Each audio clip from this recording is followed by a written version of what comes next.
കേശവർദ്ധിനി. അപ്പൊ പേര് പോലെ തന്നെ മുടി വളർച്ചക്ക് ഏറ്റവും നല്ലതാണ് ഈ കേശവർദ്ധിനി. അതേപോലെ തന്നെ അകാലനര, താരൻ, മുടി കൊഴിച്ചിലിനൊക്കെ ഏറ്റവും നല്ലതാണ്. അപ്പം പിന്നെ ഒരു ഹെയർ ഡൈ ആയിട്ട് നമുക്ക് ഉപയോഗിക്കും. ഇത് ഉണക്കി പൊടിച്ച് പൗഡറാക്കി വെച്ച് കഴിഞ്ഞാൽ. അപ്പം പണ്ട് കാലത്തൊക്കെ നമ്മുടെ തൊടിയിലൊക്കെ ധാരാളമായിട്ട് കണ്ടുവന്നിരുന്ന ഒരു ചെടിയാണ് ഈ കേശവർദ്ധിനി. പക്ഷെ ആളുകൾക്ക് അറിയില്ലായിരുന്നു ഇത് എന്തിനുള്ളതാണെന്നും. ഇപ്പം ഇത് അന്യം നിന്ന് പോയിക്കൊണ്ടിരിക്കുന്നത്. ഇപ്പോൾ പറമ്പിലൊന്നും കാണാൻ പറ്റൂല. നമ്മൾ നട്ടുപിടിപ്പിച്ചാൽ മാത്രമേ കേശവർദ്ധിനി ഉണ്ടാവുള്ളൂ. അപ്പം കേശവർദ്ധിനിയുടെ വിത്ത് പാകി മുളപ്പിച്ചിട്ട് നമുക്ക് തൈകൾ ഉണ്ടാക്കാം. അല്ല എങ്കിൽ നമുക്ക് കമ്പ് മുറിച്ച് നട്ട് തൈകൾ ഉണ്ടാക്കാം കേട്ടാ. അപ്പം ഇതിൻ്റെ ഇതിൻ്റെ പൂവാണ് കാണുന്നത്. നിങ്ങൾ പൂവും ഈ ഇലയൊക്കെ നിങ്ങൾ കണ്ടിട്ടുണ്ടോ എന്ന് എനിക്കറിയില്ല. ഇപ്പം ഒട്ടുമിക്കവർക്കും അറിയാം. പണ്ട് കാലത്ത് ഇത് ഉണ്ടായിരുന്നു. പറമ്പ് നിറച്ചൊക്കെ ഞങ്ങളുടെ കുട്ടിക്കാലത്തൊക്കെ പറമ്പ് നിറച്ചിതുണ്ടായിരുന്നു. അപ്പോൾ പൂക്കളിടാനൊക്കെ ഞങ്ങൾ പൂവൊക്കെ എടുത്തിട്ടുണ്ടായിരുന്നു.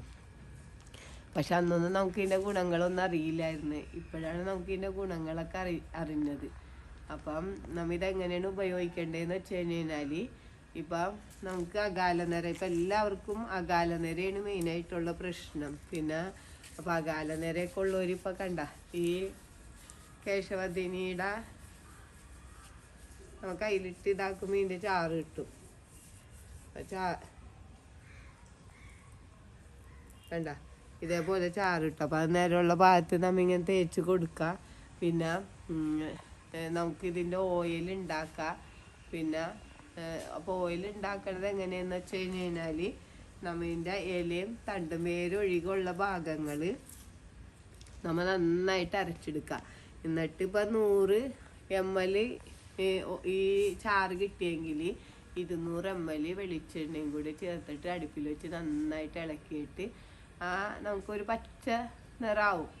അത് കരിയാൻ പാടില്ല കേട്ടോ. അതിനൊരു പാകമുണ്ട്. ആ പാകത്തിൽ നമ്മൾ ഇറക്കി വെച്ചിട്ട് നമുക്ക് ഉപയോഗിക്കാം. അപ്പം അങ്ങനെ ഉള്ള ഓയിലാണിട്ട് ഇത് കേശവർദ്ധിനിയുടെ ഓയിലാണ് ഇത്. നമുക്ക് അകാലനര, താരനൊക്കെ ഏറ്റവും നല്ലതാണ്. അപ്പം നമുക്ക് മുടി ഇന്നിപ്പോൾ എല്ലാവർക്കും മെയിൻ പ്രശ്നം മുടി കൊഴിച്ചിൽ. അതേപോലെ തന്നെ ചെറുപ്പത്തിലേ തന്നെ മുടിയൊക്കെ നരക്കൽ എല്ലാവരുടെ.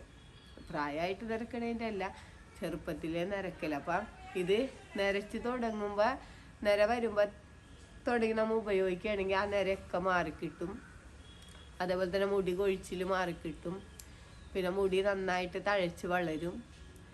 അപ്പോൾ നമ്മുടെ വീട്ടിൽ എളുപ്പം വച്ചുപിടിപ്പിക്കാവുന്ന ചെടിയാണ് കേശവർദ്ധിനി എന്ന് പറഞ്ഞു കഴിഞ്ഞാൽ. അപ്പോൾ നമ്മുടെ വീട്ടിൽ 2 ചെടിച്ചട്ടിയിലെങ്കിലും കേശവർദ്ധിനി വെച്ച് പിടിപ്പിച്ച് കഴിഞ്ഞ് കഴിഞ്ഞാൽ നമുക്ക് ഇതെടുത്ത് എണ്ണ കാച്ചിയൊക്കെ നമുക്ക് സ്ഥിരമായിട്ട് ഉപയോഗിക്കാം. നമുക്ക് ഇതേപോലുള്ള പ്രശ്നങ്ങളൊക്കെ മാറിക്കിട്ടും.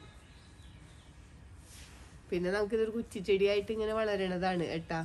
അല്ലാണ്ട് നമുക്ക് അധികം ഇത് ഇങ്ങനെ വലിയ മരമിട്ട് പോണതൊന്നുമല്ല. ഒരു കുറ്റിച്ചെടിയായിട്ട് വളരണതാണ്. അപ്പം നമുക്ക് ചെടിച്ചട്ടിയിലോ ഗ്രോ ബാഗിലൊക്കെ നട്ടു വളർത്താം. താഴെ നട്ടു വളർത്തിയത് കാട് പോലെ വളർന്നു വരും. അപ്പോൾ സ്ഥലമുള്ളവർക്ക് അങ്ങനെ വളർത്താം. ഓയിലൊക്കെ ഉണ്ടാക്കാൻ അധികം ഓയിലൊക്കെ ഉണ്ടാക്കുന്നവർക്ക് അധികം ചെടി വേണമല്ലോ. അപ്പോൾ അങ്ങനെയുള്ളവർ താഴെ നട്ടു വളർത്തലാണ് നല്ലത്. പിന്നെ നന്നായിട്ട് വെള്ളം വേണ്ട ചെടിയാണ് കേശവർദ്ധിനി. നമ്മൾ നന്നായിട്ട് നനച്ചു കൊടുക്കണം. അപ്പോൾ വേനൽക്കാലത്തൊക്കെ പ്രത്യേകിച്ചും നമ്മൾ നന്നായിട്ട് നനച്ചു കൊടുത്തെങ്കിൽ മാത്രമേ ഇത് നന്നായിട്ട് വളരുള്ളൂ. അല്ലെങ്കിൽ ഇത് പെട്ടെന്ന് തന്നെ ഉണങ്ങി പോണ ചെടിയാണ്. അപ്പോൾ വെള്ളം വേണ്ട ചെടിയാണ്. അതാണ് പണ്ട് കാലത്ത് മഴക്കാലത്തൊക്കെ പറമ്പിൽ ഇഷ്ടം പോലെ ഇത് കണ്ടിരുന്നത്. പിന്നെ ഇതിൻ്റെ വിത്ത് വീണ് കിടന്ന് കഴിഞ്ഞാൽ മഴക്കാലത്ത് വീണ്ടും മുളച്ചു വരും. ഇപ്പോൾ വേനൽക്കാലത്ത് വിത്ത് വീണ് കിടന്ന് പറമ്പിലൊക്കെ ആണെങ്കിൽ നമുക്ക് മഴക്കാലത്ത് ഇത് മുളച്ചു വരും. അപ്പോൾ അങ്ങനെ നമുക്ക് തൈകൾ ഉണ്ടാവും.